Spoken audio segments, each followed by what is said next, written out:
Hey, I'm finally back with a new video. When I created a video titled New Year Same Me, I didn't intend for the same me to mean that I would upload irregularly like I was last year, but that's kind of how it's turned out.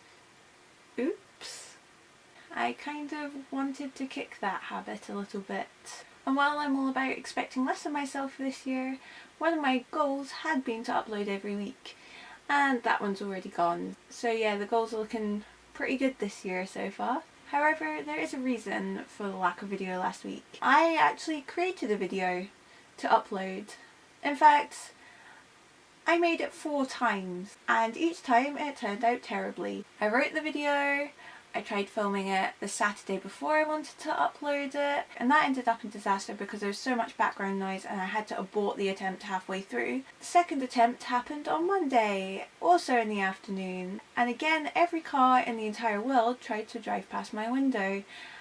And not quietly, in fact very, very loudly, and hence a second attempt flushed down the toilet. And then the third attempt happened later in the evening, only for the house to be far too noisy to film it. Yay, this is going so well. On Tuesday I finally managed to actually film something that might have been usable, but by that point I was very frustrated. With the footage gained from the 4th attempt, I actually managed to edit together a video. And I sent it to my friend Natalie, as I always do, to get some feedback. Just to, check that I have not said anything stupid. And she didn't give me bad feedback. She said it was good, but I wasn't entirely happy with it. I felt like something was missing. And when I told Natalie that, she said that I'd made good points and whatever, but it didn't necessarily feel 100% me. And so I decided to scrap it.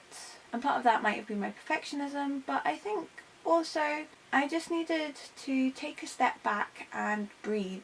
I was so frustrated at points that I wanted to cry, and I was overtired, and I was trying to make a video to a deadline that didn't really need to be there. I mean, I had a busy week, but this isn't my job. I don't need to do this. This is all about having fun. And somewhere in the frustration of the practicalities not working out, I'd lost all of the joy that I'd intended on getting from the video. And I think I'd lost a lot of the joy because I was struggling to express myself. And that's unusual for me.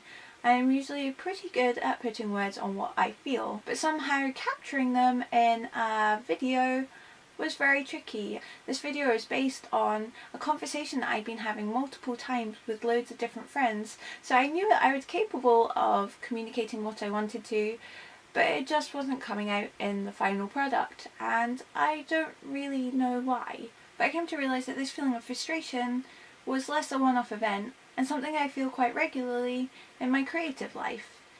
You know when you're having a conversation with someone and you can't articulate exactly what you're trying to express? The words are getting so far but not really close enough. I sometimes feel like there's something really profound that I could create, but the only things that I actually manage to create are a pale imitation of what they could be.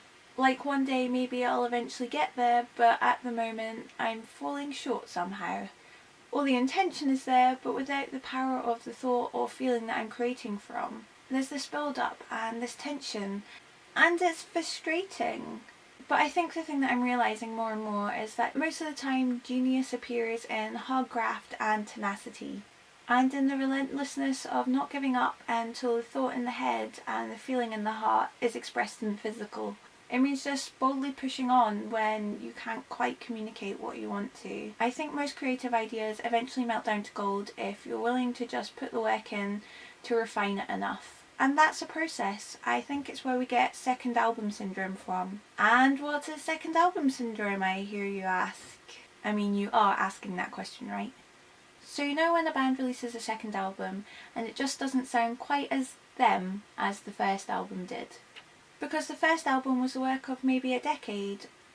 It's been worked on and grown and refined over a period of many years. A first album is the whole of who that band has been up to until that point. And the second album is only maybe 6 months to a year of who they are. The songs have not been poured over and pulled apart and sewn back together innumerable times in quite the same way as with the first album. They haven't been toured or played live as many times. The arrangements haven't gone through 50 permutations before a final product is reached. And yet that doesn't make it any less valid. Still interesting and enlightening and wonderful, but just not as refined and distilled and complete. I think success is most often found in communicating even when no one understands, until the breakthrough happens. And one day it will. And so many people give up before that ever happens. My aim is to keep going and keep pursuing this. And maybe the video I've been attempting to make will not happen for the next 2 years. But one day I hope it will. I hope it doesn't become one of those half-finished projects that sit sadly waiting to be finished, because I feel like there's something really good in there and it just needs some refining. Hopefully if I just keep chipping away, eventually something good will appear. But I guess the only way to know is to keep working on it and to let time pass and just not feel so frustrated. After all, the whole point of this is to process and to have fun. And on that note, anyone got any other cures for creative frustration? If so, let me know below, and I'll see you next week, as long as what happened last week didn't happen again. Bye.